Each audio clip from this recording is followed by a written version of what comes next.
दोस्तों आज हम बात करने वाले हैं एक ऐसे टॉपिक के ऊपर जो कि बहुत ज्यादा महत्वपूर्ण है, इसलिए वीडियो में अंत तक जरूर बने रहें और इस विषय पर अपने विचार भी जरूर साझा करें। दोस्तों जब हम पैदा होते हैं तो तब हम कुछ भी नहीं जानते, ना गीता, ना वेद, ना बुद्ध, ना चारवाक। तब हम सिर्फ भूख जानते हैं, दर्द जानते हैं और थोड़ा सा प्यार जानते हैं। लगभग सभी को लगता है कि अगर इन सब की समस्या दूर हो जाए तो हमारा जीवन सुखी हो सकता है। लेकिन दोस्तों जीवन में सुखी होना किसी के लिए भी बिल्कुल भी आसान नहीं है, क्योंकि यहाँ हमें किसी भी सुख को पाने के लिए उसकी कीमत चुकानी पड़ती है और उसके बाद भी सुख मिल ही जाएगा इसकी कोई गारंटी नहीं है। लेकिन जैसे जैसे हम बड़े होते हैं और सवाल करते हैं कि सुख क्यों नहीं मिल रहा, तो हमें कई प्रकार के जवाब मिलते हैं। कोई कहता है ये सब भगवान की लीला है, कोई कहता है तुम्हारा दुख तुम्हारे कर्मों का फल है, कोई कहता है ये सब बेकार है, जो दिख रहा है वही सच है, और कोई कहता है दुख को समझो, लड़ो मत। मैं इन तीन दर्शनों की बात कर रहा हूँ, गीता, चारवाक और बुद्ध। और सच कहूँ तो कभी कभी लगता है तीनों सही हैं और कभी लगता है तीनों अधूरे हैं। गीता कहती है तुम्हारा अधिकार कर्म पर है, उसके फल पर नहीं। सुनने में बहुत सुंदर लगता है, ऐसा लगता है जैसे बहुत ऊंचा विचार है। लेकिन फिर मन पूछता है अगर मैं ईमानदारी से मेहनत करूँ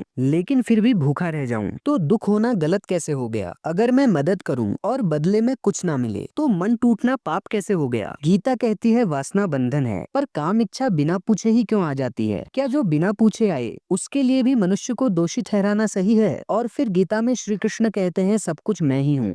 अगर सब वो ही है तो गलती किसकी हुई, मनुष्य की या फिर उस सत्ता की जो सब में है? इसका मतलब पापी और पुण्यात्मा दोनों ही ईश्वर है। और गीता ये भी जवाब नहीं देती कि जीवन क्यों दिया गया, वहाँ सिर्फ ये जवाब दिया जाता है कि प्रकृति और पुरुष एक साथ हैं, ना प्रकृति पहले है ना पुरुष पहले है। और ये भी कहा जाता है कि प्रकृति और पुरुष को कभी समाप्त नहीं किया जा सकता और ना ही वे जन्मते हैं। मेरे हिसाब से अगर गीता में स्वयं श्री कृष्ण ईश्वर हैं, तो वो अपना प्रिय सिर्फ अर्जुन को ही क्यों मान रहे हैं, जबकि वो कहते हैं कि मैं सभी को समान रूप से देखता हूँ। और एक जगह वे अर्जुन से कहते हैं कि ये जो सभी शूरवीर हैं ये पहले से ही मेरे द्वारा मारे गए हैं, तू बस निमित्त बन जा। दोस्तों इस प्रकार की भावना सबके चहीते और एक प्रेमी ईश्वर की नहीं हो सकती। और सब कुछ करते हुए भी वे स्वयं को निष्पाप बताते हैं और वे कहते हैं कि मैं सभी के हृदय में आत्मा रूप साक्षी हूँ। दोस्तों जब आत्मा होती ही नहीं तो कर्म कैसे हो जाता? और जब प्रकृति और पुरुष किसी को भी समाप्त नहीं किया जा सकता तो फिर मोक्ष कैसे प्राप्त किया जा सकता है? ये सवाल गीता का अपमान नहीं है, ये बुद्धि का हक है। अब बात करते हैं चारवाक दर्शन की।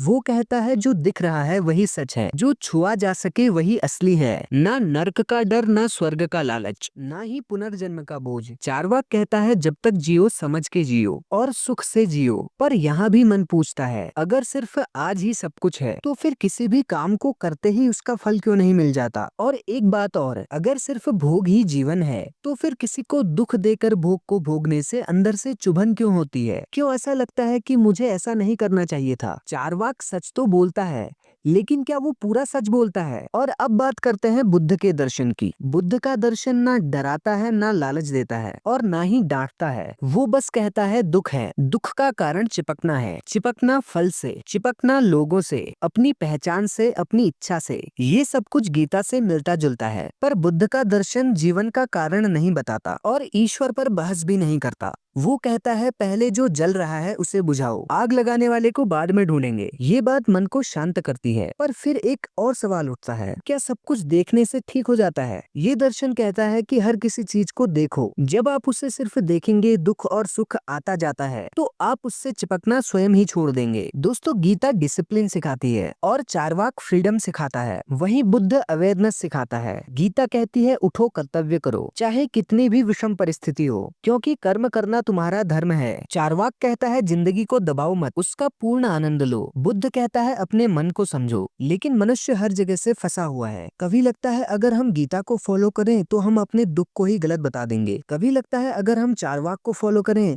तो कहीं हम अंदर से खोखले ना हो जाएं, कभी लगता है अगर हम बुद्ध को पकड़ लें तो दुनिया के संघर्ष में कहीं पीछे ना रह जाएं। पर तीनों ही एक बात पर जरूर जोर देते हैं, गीता भी कहती है बुद्धि का प्रयोग करो, चारवाक तो इसी पर खड़ा है। बुद्ध कहते हैं मेरी बात तभी मानो जब खुद जान लो। लेकिन लोग दरअसल किसी एक दर्शन को पकड़ कर रह जाते हैं। मेरा मानना यह है, मैं किसी का नुकसान नहीं कर सकता क्योंकि ये मेरा स्वभाव है, ना कि किसी ग्रंथ का डर। मैं ये भी मानता हूँ कि मुझे सुख चाहिए, रोटी चाहिए, इज्जत चाहिए और थोड़ा सा आनंद भी। और मैं ये भी मानता हूँ कि अगर मैं सिर्फ किताबों के भरोसे जीऊं तो मैं अपना जीवन नहीं जी पाऊंगा। इसलिए मेरे मन में एक बात क्लियर हुई है, किसी भी दर्शन को ब्लाइंडली फॉलो करना गलत है। गीता को जियो पर खुद को दोषी मत बनाओ, चारवाक को समझो पर सिर्फ भोग में मत डूबो, बुद्ध को सुनो पर जिंदगी से भागो मत। और अंत में मैं आप सभी लोगों से पूछना चाहूंगा, आपके हिसाब से कौन सा रास्ता सबसे सही है? मेरे हिसाब से हमें सभी के रास्ते पर चलकर एक बार उसका अनुभव कर लेना चाहिए और उसके बाद जिसका परिणाम सबसे ज्यादा सही आता है हमें उसी को फॉलो करना चाहिए। उम्मीद करता हूँ आपको यह वीडियो पसंद आया होगा और अपने विचार कमेंट बॉक्स में जाकर जरूर बताएं और साथ ही ऐसी ही अन्य वीडियोस के लिए हमारे चैनल को सब्सक्राइब भी अवश्य करें। धन्यवाद।